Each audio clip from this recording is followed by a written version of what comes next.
My mom slams the plate down. Thanksgiving isn't for losers, Nora.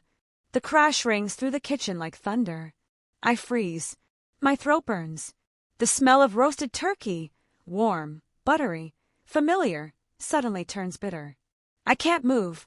I can't even blink. Her words slice through me sharper than any knife on the table. Mom, what did you just say? I whisper, barely holding the tears back. She folds her arms, chin tilted high. You heard me. This day is about family success, not pity parties. My father sits at the far end of the table, eyes glued to his newspaper. He clears his throat, but doesn't look up. He never does. And that silence, that quiet approval, it's worse than the shouting. I want to scream. I want to remind them that I'm their daughter, the same one who worked 2 jobs to finish college, who sent them grocery money when Dad lost his job. But I know how that would end. It always ends with laughter. Her laughter. You know, sometimes the people who should love you the most are the ones who tear you apart. Hey, before we go deeper, where are you listening from right now? I always love knowing where my stories are reaching. Drop your city or country in the comments below while you listen. Because maybe, somewhere out there, someone's Thanksgiving sounds just like mine. Mom circles me like a hawk. You think living alone in that tiny Chicago apartment makes you grown? You can't even keep a decent job? That's not true, I say quietly. But she cuts me off. Oh, please. You failed at journalism, then at marketing, and now you're what? Posting stories online for sympathy. I can feel my heart splintering with every word. My dad lowers the newspaper, finally. But instead of defending me, he smirks. That smirk, it's the kind of look that says she's right, Nora. And that's when I realize he's always been on her side. Always. My whole life flashes before me in seconds. Mom's proud smile when my brother got into Princeton, Dad's tears when my sister bought her first house, they're cold, empty faces when I said I was moving to the city to chase my dream. They never saw potential in me, just disappointment. I just wanted to come home, I say. I miss you guys. Mom laughs. Hi, sharp, cruel. Home. Honey, there's no home for people who can't keep up. Maybe next year, when you're not such a... Her hand moves before her words finish. The slap cracks across my cheek. My breath catches. The room spins. For a moment, I don't feel the pain, just heat and disbelief. I taste iron on my tongue. My heart is pounding, so hard I can hear it over the clock, ticking above the fridge. No one moves. No one apologizes. Dad folds his newspaper again and mutters, "Let it go, Nora. You know how your mother gets." That's when it happens. Something inside me shifts. The fear? Gone. The sadness? Evaporated. All that's left is a spark I've never felt before. Rage. Quiet, focused rage. I grab my coat from the hook by the door. The air outside is cold, Chicago cold. The kind of chill that cuts straight through your bones. But I don't feel it. Each step down the porch feels heavier than the last. My face burns where her hand struck, but my mind burns hotter. And if you've ever been in a place where people doubted you, where you were the failure in the room, stay with me, because what happens next changes everything. Go ahead and subscribe if you haven't already, so you don't miss what I do after that slap. Trust me, you're going to want to see how far I go. I walk the icy streets until I reach my apartment on the south side. It's small, barely enough for one person, but it's mine. I kick off my shoes, toss my bag aside, and open my laptop. The glow of the screen lights up the tears on my face. I start typing, not a text, not a post. A confession. Every cruel word Mom said. Every smirk from Dad. Every humiliation. I write until my fingers ache. But then something catches my eye. My cursor blinks beside the last line I typed. They called me a loser. I whisper to myself, let's see who the loser really is. And I know exactly what to do. I glance around my apartment. The half-finished sketches, the unopened letters, the unpaid bills. My whole life has been waiting for me to prove something.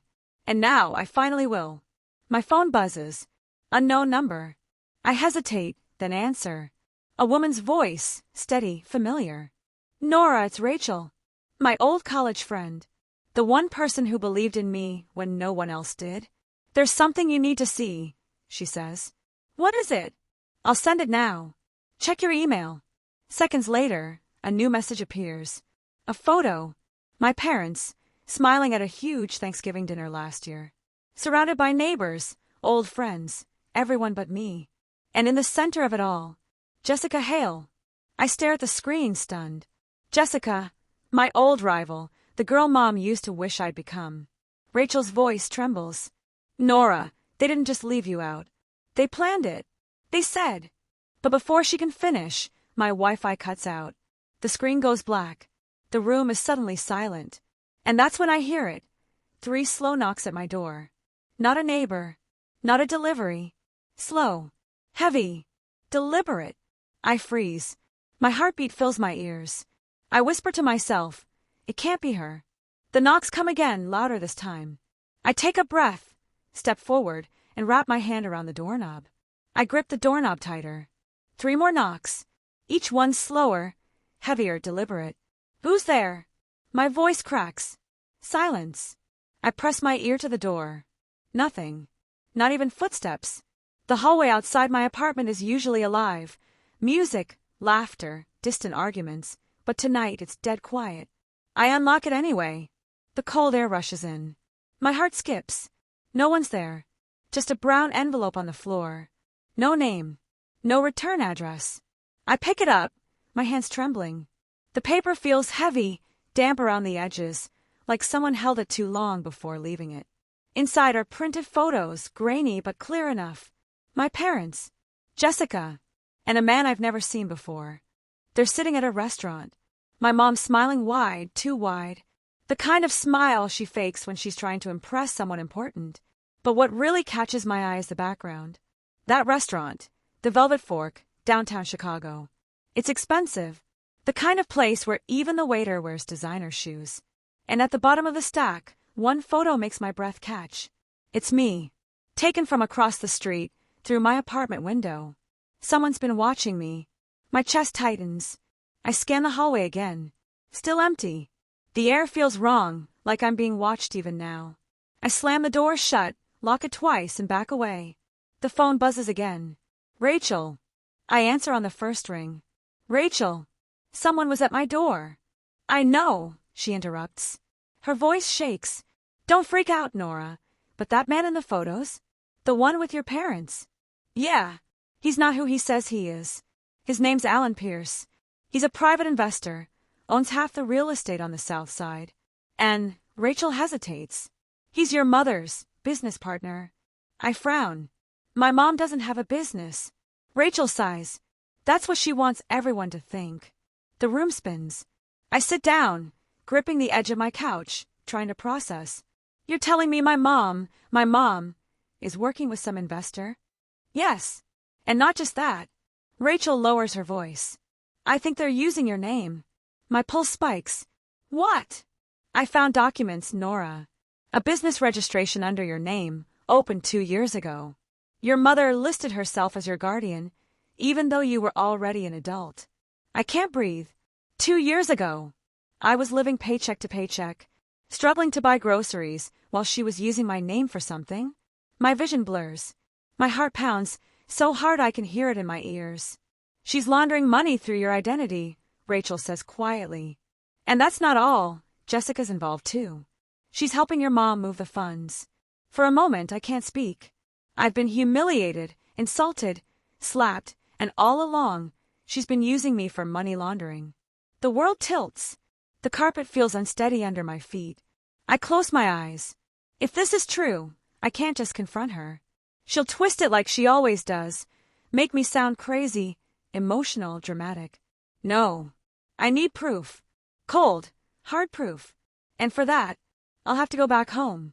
It's almost midnight when I step outside. Chicago's streets glisten from a light drizzle, reflecting orange streetlights and the headlights of passing cars. Every breath forms a white cloud in the air. I take the blue line toward the suburbs, where my parents' perfect little home sits behind their white picket fence. The ride feels endless.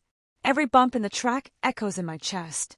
When I finally reach their street, the house looks just like I remember, warm lights glowing through the curtains, the smell of pie drifting faintly through the air. I should have felt comfort. Instead, I feel rage. I peek through the living room window.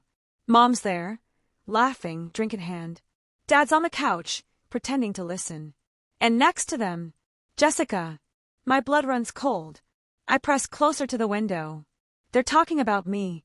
I can't hear every word, but I catch fragments. She'll never figure it out. As long as she keeps her head down, no one will believe her anyway. I clench my jaw. They're using me. Mocking me. I pull out my phone, hit record, and capture everything I can from the window. Then, my eyes fall on something else. A red folder sitting on the coffee table labeled N. Parker Holdings. Suddenly, Mom turns. Her eyes lock with mine through the glass. For a second, neither of us moves. Then she smirks, cold, confident, like she's been expecting me all along. She lifts her wine glass and raises it toward me. A silent toast. I stumble back, heart pounding. How long had she known? I turn to run, but headlights flash behind me. A car.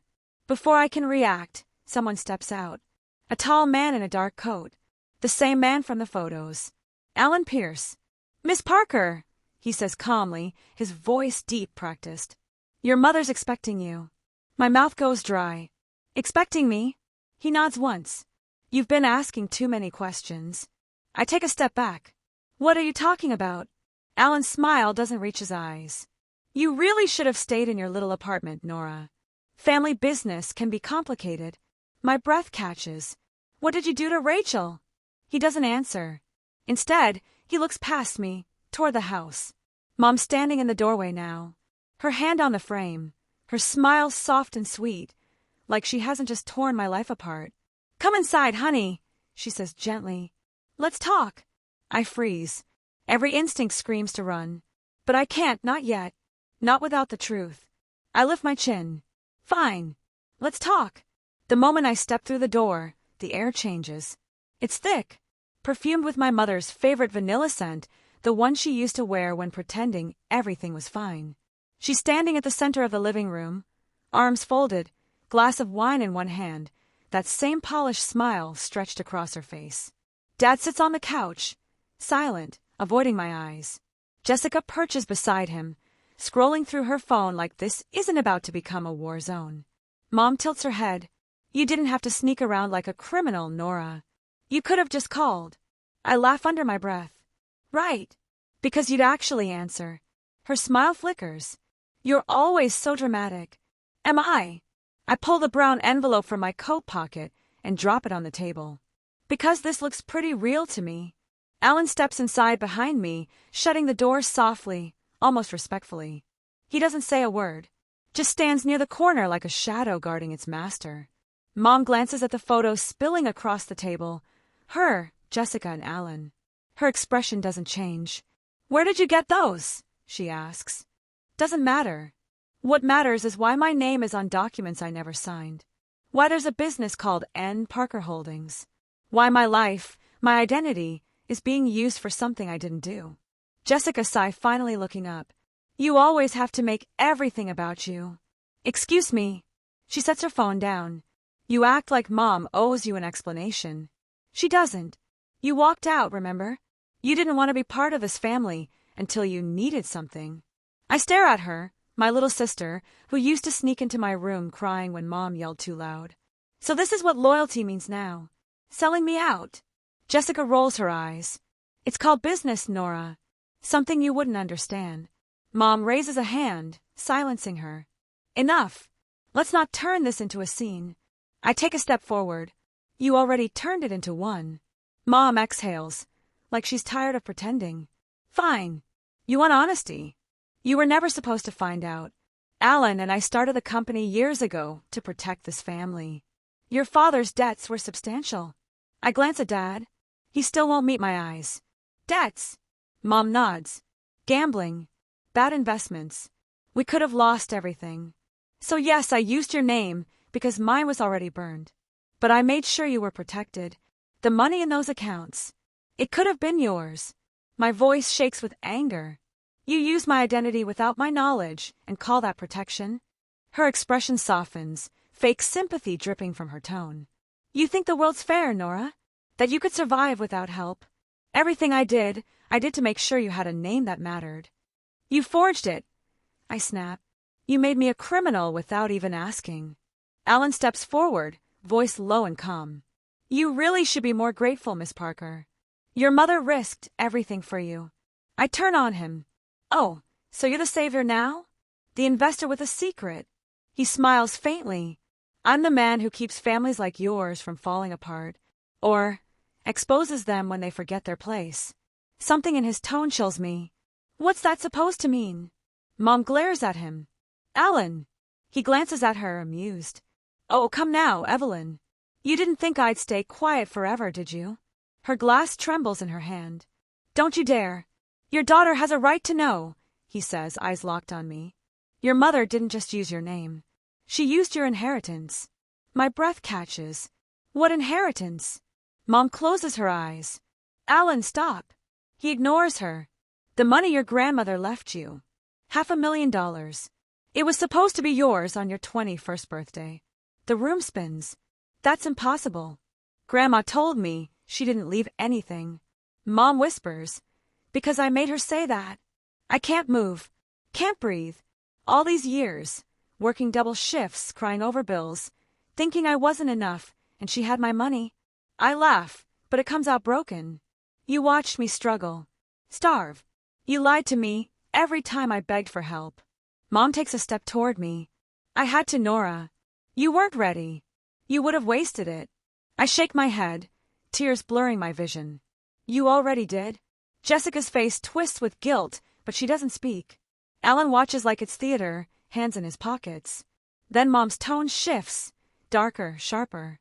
You think you can just walk back in here and ruin what I built? You're not innocent, Nora. You're part of this whether you like it or not. I'm not part of your lies. Oh, sweetheart, she says, leaning close. You already are. Your signature's on everything. If this ever goes public, it won't be my name they drag through the mud. It'll be yours. I freeze. She's right. If I expose her now, I go down with her. But something changes inside me. The anger cools, hardens. For the first time, I don't feel like her daughter. I feel like her rival.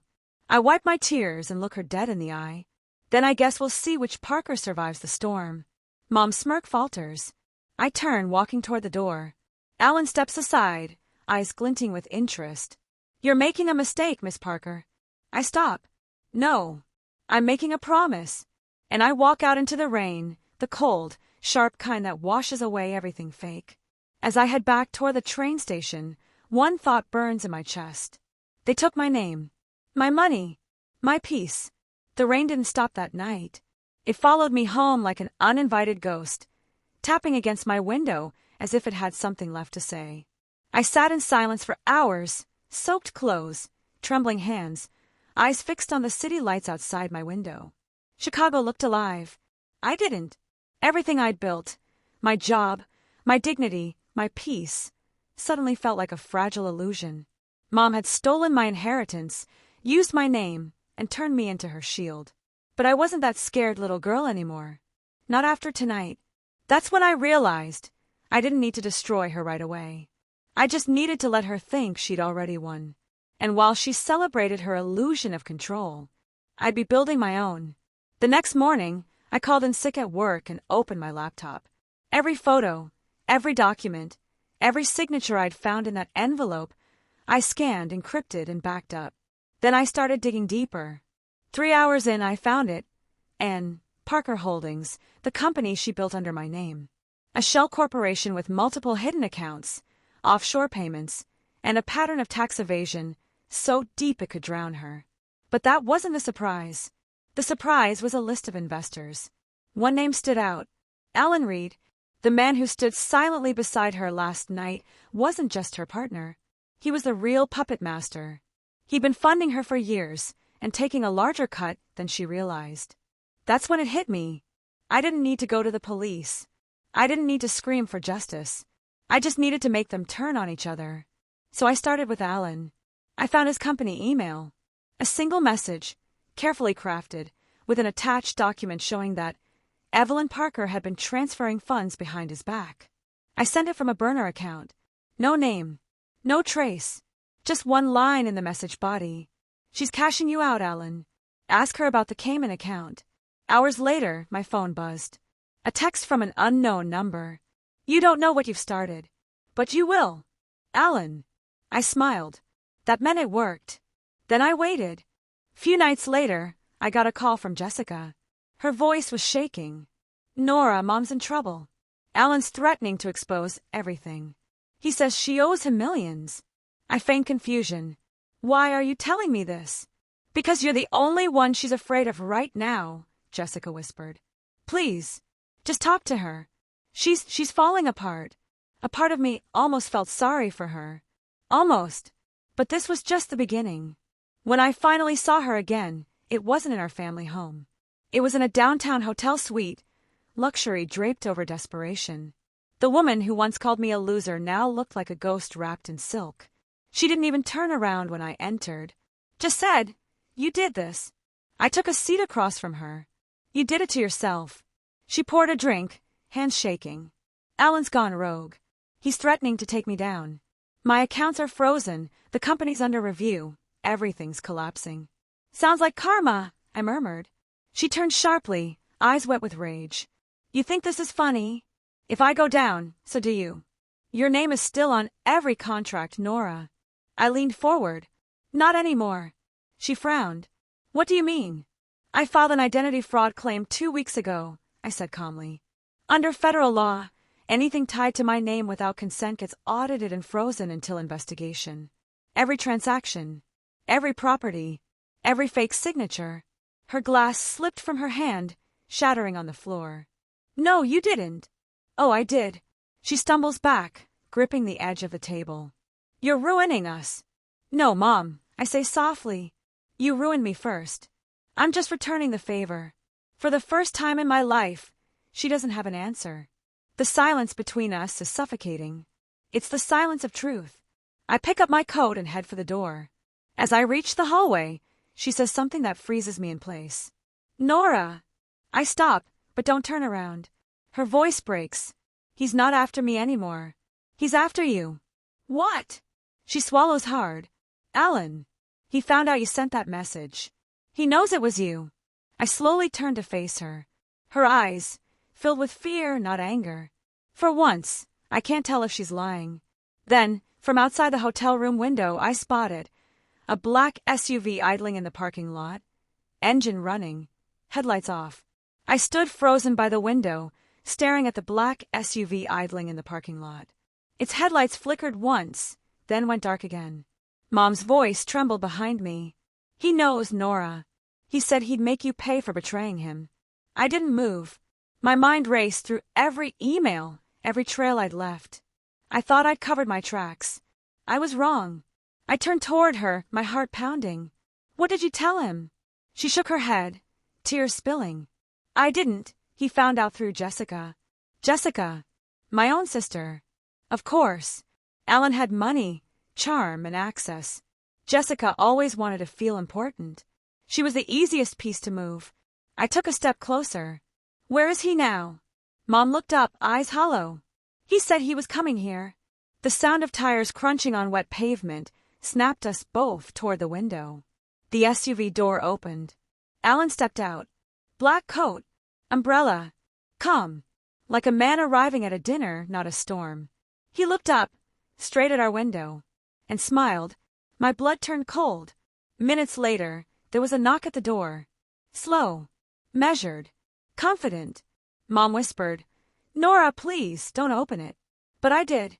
Alan stood there, rain dripping from his umbrella. "Evening, Miss Parker," he said softly. "May I come in?" I stepped aside, my pulse steady but my palms slick. "You seem to have a habit of showing up uninvited." He smiled faintly. "You seem to have a habit of underestimating me." He walked in, glancing around the suite like he owned it. Mom kept her distance, her voice shaking. "Alan, please. We can fix this." He ignored her. His eyes stayed on me. "You're clever," he said. "I'll give you that. Sending that email, planting fake trails. You almost had me fooled." "Almost?" I asked. He smirked. "Let's just say I've seen your kind before, the righteous ones. The ones who think exposing corruption makes them noble." I folded my arms. "It makes me free." He chuckled. "No, sweetheart. It makes you disposable." Before I could react, He reached inside his coat, not for a weapon, but a flash drive. He tossed it onto the table. Everything your mother built. Every transaction. Every offshore account. I copied it all. And now, he looked at Mom, grinning. Now it belongs to me. Mom gasped. You can't. Oh, I can, he cut in. You thought you could outsmart me?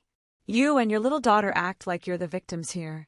But the truth is, I moved fast. Grabbed the flash drive before he could. Alan's face darkened. Put that down. I stepped back, my hand trembling but firm. No. He took one step forward. You don't know what's on it. Then I guess I'll find out. For a moment, it was just silence, 3 people, 1 secret, and years of buried lies collapsing between us. Then Mom spoke, voice sharp, desperate. Give it to him, Nora. You don't understand what he's capable of. I turned to her. You think I'm scared of him? Of you. Alan's tone dropped to a whisper. You should be. He lunged forward, but Mom stepped in front of him. For the first time in her life, she protected me. Don't touch her, she shouted. Alan froze, shocked. She grabbed a wine bottle from the table and swung it, shattering it against the edge. Glass flew. Alan stumbled back, clutching his arm. Run, Nora, she screamed. But I didn't run. I reached for my phone, opened the app I'd prepared days ago, a secure upload tied directly to federal fraud investigators. 1 click. The flash drive's contents began uploading. Alan saw the screen. His eyes widened. You know. You have no idea what you've done. He tried to lunge again, but I stood my ground. The upload bar filled slowly. 72%, 85%, 99% complete. The moment it finished, I looked at him, calm, steady. It's over. He glared, breathing hard. You think this ends with me? You have no idea how deep this goes. He stormed out, slamming the door behind him. Mom collapsed to the floor, sobbing. What have you done, Nora? I knelt beside her. What you never could. I stopped the cycle. She looked at me through tears. They'll destroy you. I smiled faintly. Then I guess I'll rebuild. Weeks later, the world looked different. Not because it changed, but because I finally did. The investigation went public. Headlines screamed across every channel. Evelyn Parker and Alan Reed arrested in massive fraud scandal. Chicago business empire built on lies. The photos told their own story. Alan in handcuffs, still in his expensive coat, smirking like he could charm his way out of justice. And Mom, Evelyn Parker, staring down the cameras, pale, defeated, mascara streaking her cheeks. The same woman who once called me a loser now had to face the world with my name cleared and hers destroyed. When I walked into that courthouse to testify, the air was thick with whispers. Some pitied me, some admired me, but none of them knew what it took to stand there, face to face with the people who broke me, and finally say, no more. Alan tried to play the victim. Told the judge he was used, that Mom was the mastermind. But the evidence didn't lie. Emails, transfers, documents with a signature.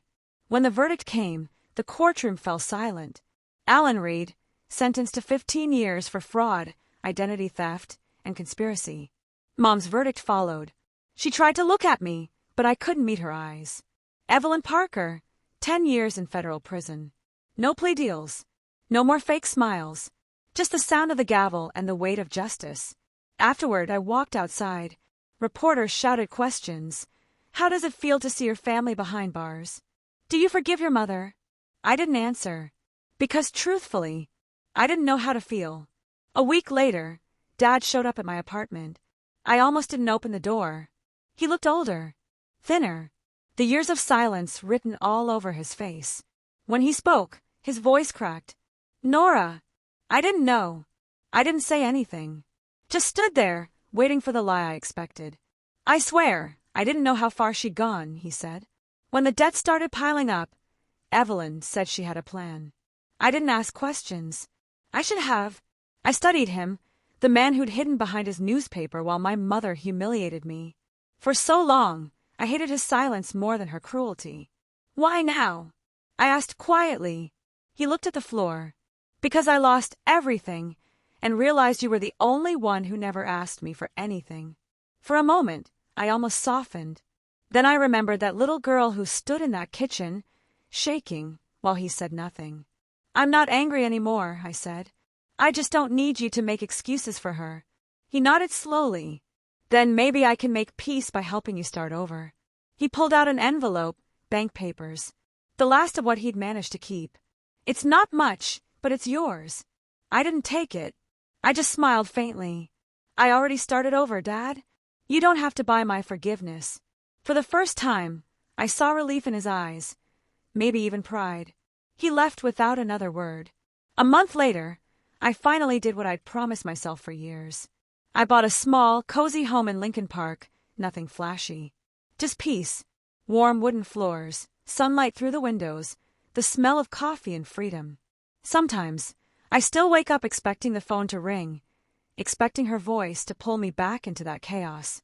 But it never does. People think revenge is about destruction, but real revenge is about rebuilding. It's about standing tall where they once tried to bury you. Now, every time I see my reflection, I barely recognize the woman staring back. She's stronger, quieter, but still burning with that same fire, the one my mother tried to put out. I used the inheritance, the one Grandma left me, to start something meaningful. A nonprofit for young women recovering from financial abuse. It's called Project Phoenix. And if you're still listening right now, I want to know something. Where are you watching from tonight? Because I know I'm not the only one who's ever been broken by family or betrayed by people who were supposed to protect you. If you've ever felt that pain, just know this. You can rise from it. And if this story touched something in you, make sure you hit that subscribe button